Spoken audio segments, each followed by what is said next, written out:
The sun was still high when the guests began filling the deck of my lake house.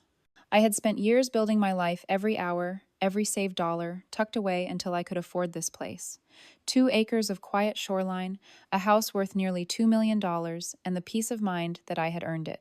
Yet that evening, as I stood in the middle of the graduation party, I felt like a stranger in my own home. The music played low, glasses clinked, people laughed. I had chosen the menu, the flowers, even the seating plan, just as I had done for every family gathering before. I watched the graduates pose in front of the banner, their caps tilted, just so smiles stretched across their young faces. Pride should have filled me, but instead I felt the quiet weight of expectation pressing against my chest. When the time for gifts arrived, I stepped forward with mine. I had searched weeks for it, a Mont Blanc pen, a vintage piece from Europe polished until it shone. I had the graduates' initials engraved on the barrel-fine lettering that caught the light as I opened the box.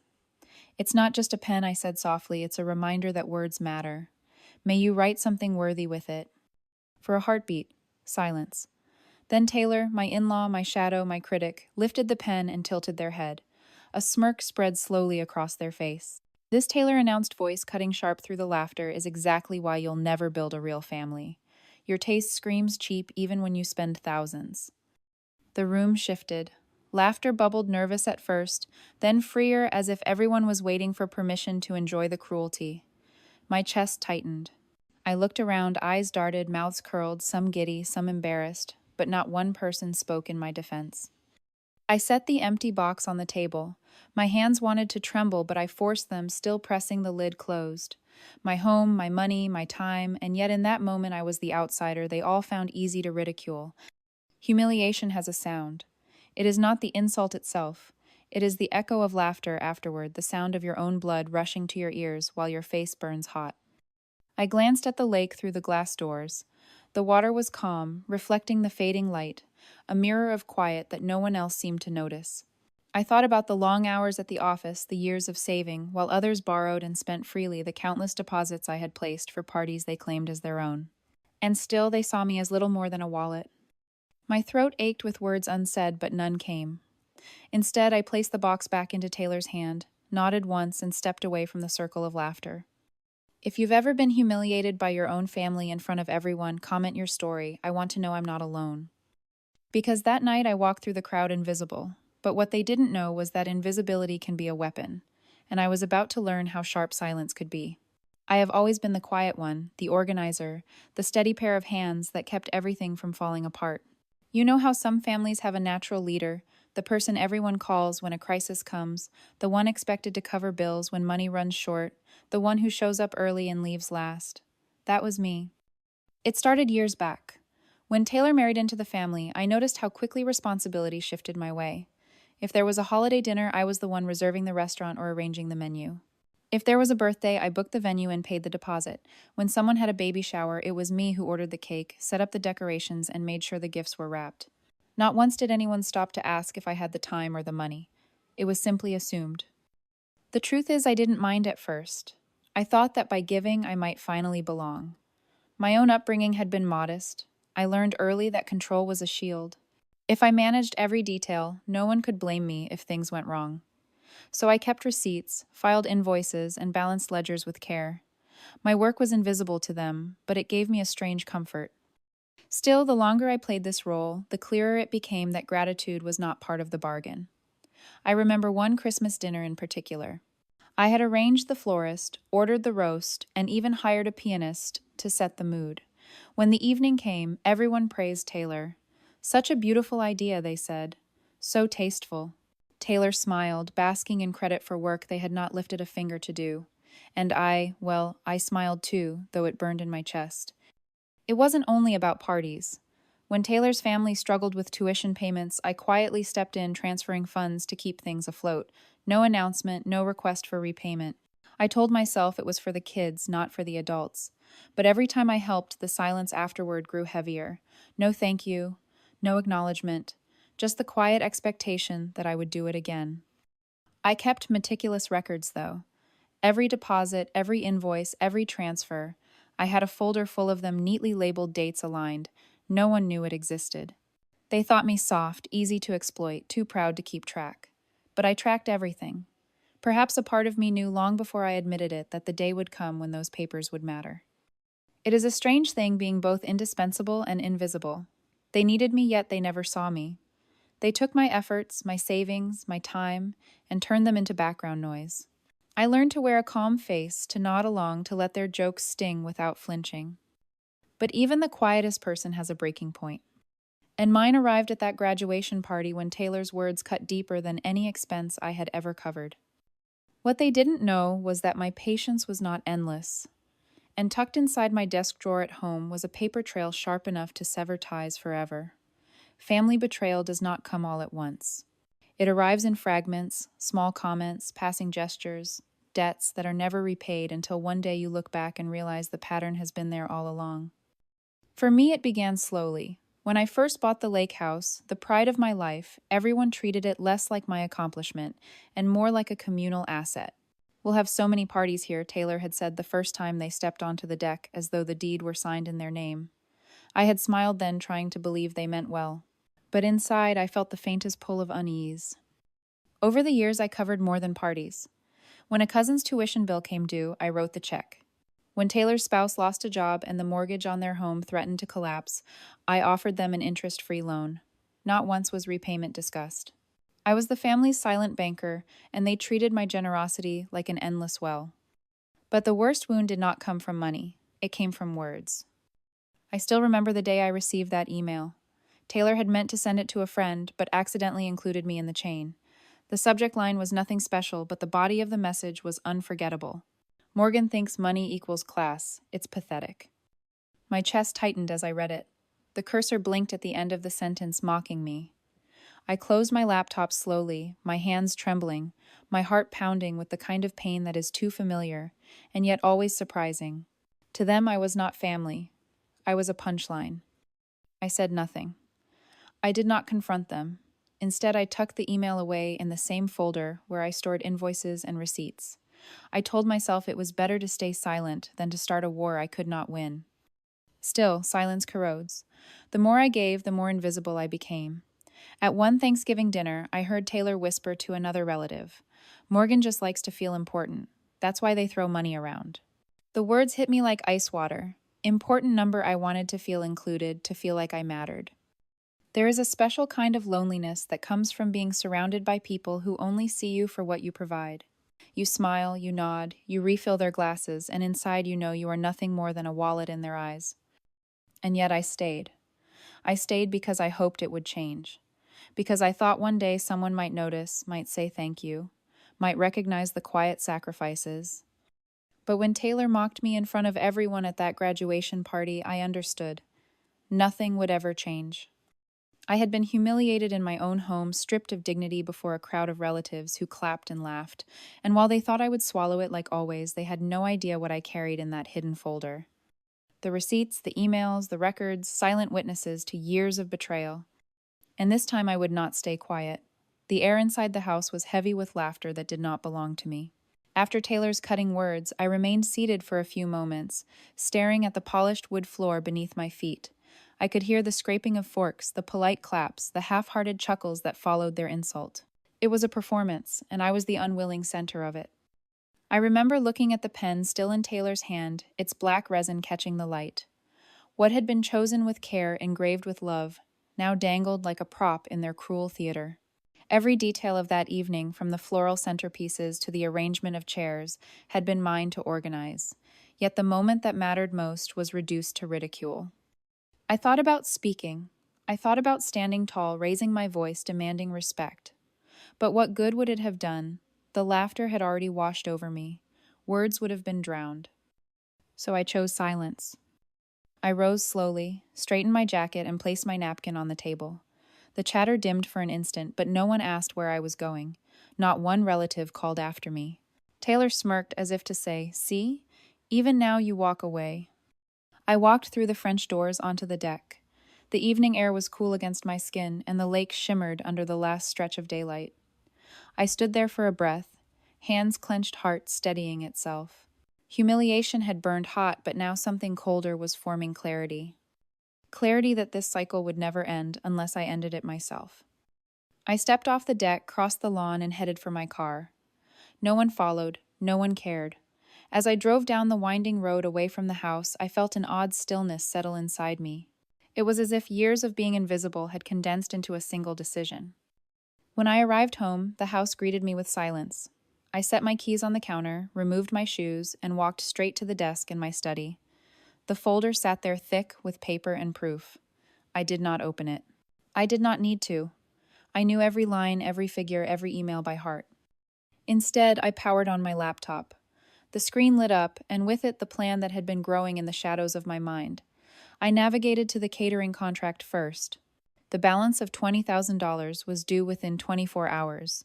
I typed out the cancellation attaching my digital signature, the refund clause non-existent. They had insisted on full payment up front. I hit send. Next, the photographer. He had already captured a few shots of the evening, but the rest of his schedule remained unpaid. Another email, another cancellation. I kept the photos. They would never see them. The florist came after. I redirected the arrangements to a nearby nursing home where residents rarely received such luxury. I could almost see the nurse's surprise when the blossoms arrived the next morning. Better there than wasted on people who sneered at me. Finally, the band. I typed slowly, savoring each word. Please consider the agreement terminated. I will not cover further costs. Then I copied the entire family group into the message. One by one, the messages left my outbox, little seeds of chaos drifting toward Taylor's perfect party. That silence I carried at the table had given me something stronger than words. It had given me power. And for the first time in years, I felt the sharp edge of it cut clean through the expectations that had chained me. I closed the laptop, leaned back, and let the quiet fill the room. No shouting, no tears, just certainty. They had mocked me in my own home. Now they would learn what it meant when the quiet one finally stood up. Morning light spilled across my study, but I barely noticed. My phone buzzed on the desk, a steady rhythm of calls and messages piling one over another. Taylor's name flashed again and again. I let it ring untouched. Silence was my answer.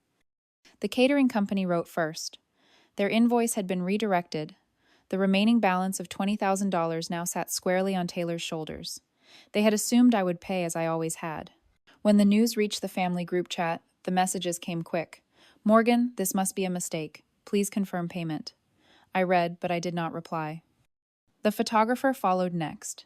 His polite email confirmed cancellation and noted that all rights to the captured images remained with me as the original client. Those few photos, the graduates smiling, the proud parents posing, would never be theirs to frame. Another silence from me, another blow to them. The florist's call made me smile for the first time in days. A nurse from the nursing home sent a thank you note with a photograph attached elderly residents holding bouquets, their faces alight with joy. Flowers meant for Taylor's party now softened the rooms of people who truly appreciated them. The contrast was almost poetic. Then came the band's manager, curt and businesslike. The message was brief. As per your request, tonight's performance has been canceled. Your family may contact us directly regarding the remaining fee. I had copied every relative into that email. By evening, they would all know that the responsibility was no longer mine. The family group chat boiled. Dozens of messages stacked one atop another, demands, insults, pleas. One stood out Taylor's furious line, "You pathetic money mule, this is your job. Without you, we're nothing." I read it twice, letting the words sink in. Pathetic money mule. That was the truth laid bare, the mask ripped off. They had never seen me as family, only as function. I did not delete the message. Instead, I screenshotted it quietly without comment. By evening, word had begun to spread. Neighbors whispered. Guests who had left the graduation early complained online about the sudden cancellations, the vanished catering, the absent music. A few posted photos of empty tables, half-set decorations, confused faces. Comments multiplied. Who hosts a graduation and cancels everything last minute? Must have been a disaster. Heard someone's on the hook for $25,000. And underneath it all, silence from me. I never added a word. I let the echo grow on its own. For the first time in years, I felt something other than humiliation. I felt control. Not through shouting, not through confrontation, but through the simple act of withdrawing what was mine. They had built their celebration on my shoulders, and when I stepped aside, it collapsed. That email was just the beginning. The next morning, my phone was already lit up with chaos before I poured my first cup of coffee. Dozens of messages stacked in the family chat, each more frantic than the last. Taylor had tagged me again and again, demanding answers, demanding payment. I scrolled without answering. The vendors had done their part. The caterer sent their final invoice, blunt and merciless, $20,000 due immediately. The band attached a contract termination note outlining damages to be covered. The total bill, once the deposits were removed, hovered just over $25,000. A neat disaster signed and sealed. Taylor was livid. I could picture them pacing their kitchen phone clutched in one hand, voice raised loud enough to rattle windows. "You've ruined us," one message read. Another followed. "This is what happens when we let you pretend you're part of this family. You're pathetic, always have been." It should have stung. Once it would have. But now I read those words with a strange calm. They were simply saying aloud what they had believed all along. Then came the slip, the message Taylor should never have written. "You pathetic money mule. We all know that's what you're here for. You pay, we shine." The group went quiet for a beat, as if even the others were startled by the bluntness. My screen froze on those words, and something in me shifted. I tapped once, took a screenshot, and saved it. No reply, no defense. Just proof. By midday, that proof was no longer mine alone. Someone leaked it, a cousin perhaps, or one of the younger guests who had access to the group chat. Within hours, the screenshot appeared on Facebook, tagged with laughing emojis, shared by classmates of the graduate, then reposted by neighbors, and finally reshared by colleagues.